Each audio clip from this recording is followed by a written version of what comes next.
kasi. Ginaganon ka nila, oh. Kasi nga, aalis ka na daw. Mamimiss ka na niya. Kaya, paano naman dyan pahag? Oh. Oo, talaga kanina. Ilang beses yun doon. Ay, nagtaka nga kami, doon kayo sa Angeles, sasakay sa Clark Angeles. Pampanga. Malayo naman, ma'am! Sabi ko.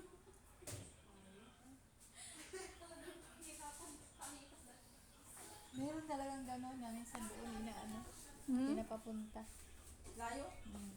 Ako doon ako sa akin. Doon kami. Dinumog lugar talaga. Paano sa'yo ba? Ngayon, kumakain ko naman siya sa akin. Hindi siya pumunta sa akin kagabi kasi ano nga na, Andrea? Oo, ayun, oh. Sabi ko, mag-post tayo ngayong gabi. Wala, ha? Kinakakain. Dala kayo na ano po namin kasi haba-haba ibiyahe. Mayroon po ang bunamin. Ako ka ng bunamin mo? Panghilo. Oo. Ilan Sa- ano, sa biyahe. pas. Dinumog daw siya. Buang. Kasi niya, dinumog siya. Ay, hindi siya makahinga.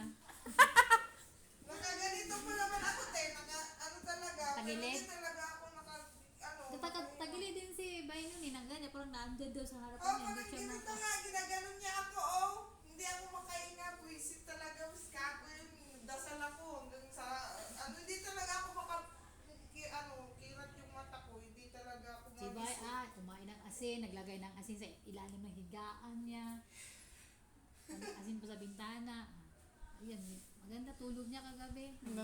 Inalis ko yung...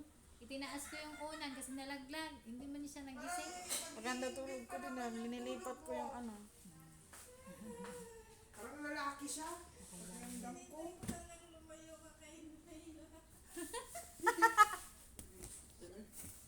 Hayaan mo na. Basta hindi lang ako saktan, ah. Hindi naman nalanak yun. Yun nga lang kasi iba sila. Tao ka tapos sila ano na lang. Parang hirap talaga.